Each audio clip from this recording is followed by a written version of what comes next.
அவருடைய சிந்தனை. ஏன் நம்ம விஜய் இதை கார்னர் பண்ணி சொல்லணும்னு நினைக்கிறேன்னா, அவருக்கு அடிப்படையில் தமிழர்கள் மீது மிகப்பெரிய பற்றுலாம் ஒன்றும் கிடையாது. அவர் ஒரு நடிகரா நடிச்சுக்கிட்டு அந்த மக்களுக்கு வந்துட்டு ஒரு என்டர்டைன்மெண்டா இருந்தார். இதுதான் உண்மை. நம்ம அதுல மறுக்கல. மிகப்பெரிய ஆகச்சிறந்த நடிப்பு. அதுலலாம் நம்ம மாற்று கருத்து கிடையாது. அதே போல பாத்தீங்கன்னா 2011 காலகட்டத்தில் மீனவ பிரச்சனை. 2011 2008 காலகட்டமா என்றது ஞாபகம் இல்ல. மீனவர் பிரச்சனை போராட்டத்துல மீனவரை சுட்டு கொல்றாங்க இலங்கை ராணுவம் அப்படின்ற அந்த ஒரு பிரச்சனையில இவர் மேடை ஏறி பேசும்போது என்ன தெரியுமா பேசுறாரு? என்னுடைய காவலன் படத்துல வந்துட்டு குத்துப்பாட்டு இல்லைன்னு சொல்லிட்டு நீங்க எல்லாம் வருத்தப்பட்டீங்கன்னு எனக்கு தெரியும். நான் அதையும் இந்த நேரத்தை சொல்லிக்க விரும்புறேன்.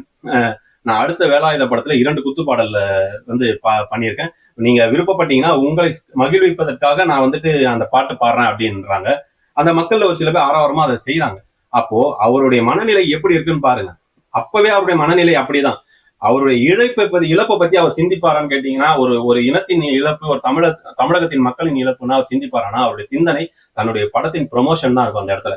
அதே மாதிரி ப்ரொமோஷன் தான் இப்போ கரூர் சம்பவத்துல நடந்த துயரத்தையும் நம்ம பார்க்க வேண்டிய சூழல்ல இருக்கும். இதை தமிழக மக்கள் பெற்றோர்கள் நீங்க எல்லாம் சிந்திக்கணும். உங்க பிள்ளைகளுக்கு அந்த சிந்தனை இல்லை. அவங்கள பொறுத்த வரைக்கும் தன்னுடைய நடிகனுடைய கடைசி படம் அதை மிகப்பெரிய வரலாற்று வெற்றி அடையணும்னு சொல்லிட்டு அது வரலாற்று காவியம் நினைச்சுக்கிட்டு இருக்காங்க.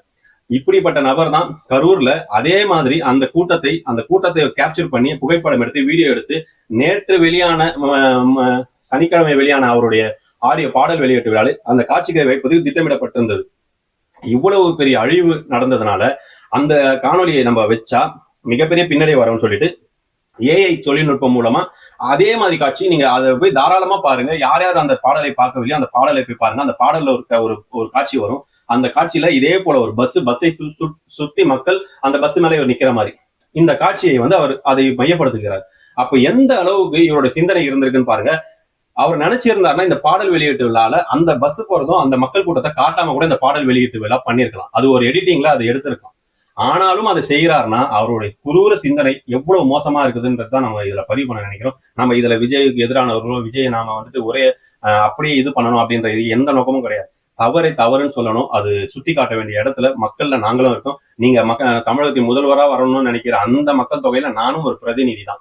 உங்களுக்கு வாக்களித்தாலும் வாக்களிக்காவிட்டாலும் நீங்கள் வென்றால் எங்களுக்கும் சேர்த்துதான் நீங்க பணி செய்யணும். எப்படி இப்ப ஸ்டாலின் ஐயாவுக்கு நாங்க வாக்களிச்சாலும் வாக்களிக்காவிட்டாலும் அவர் ஒட்டுமொத்த மக்களுக்காக பணி செஞ்சாக வேண்டிய கட்டாயத்துல இருக்காரு. அதே மாதிரிதான் அதே மாதிரி கேள்விகளுக்கும் விமர்சனங்களுக்கும் இந்த கட்சியை சார்ந்தவர்கள் பதில் சொல்லி ஆகணும். அந்த தலைமை அதை சிந்திக்கணும். இதுதான் நம்ம சொல்ல வரோம். இன்னைக்கு அந்த பாடல் வெளியிட்டுலாம் அவ்வளவு ஆறா வரும். ஆனா இதே ஒரு வாரத்துக்கு முன்னாடி பாத்தீங்கன்னா மிகுந்த மனவேதனை குடும்பங்களை ஒரு 41 உயிர்களை இழந்து நாங்க ஒரு இதுல இருக்கோம். எங்களால வந்து அந்த மீண்டு வர முடியல.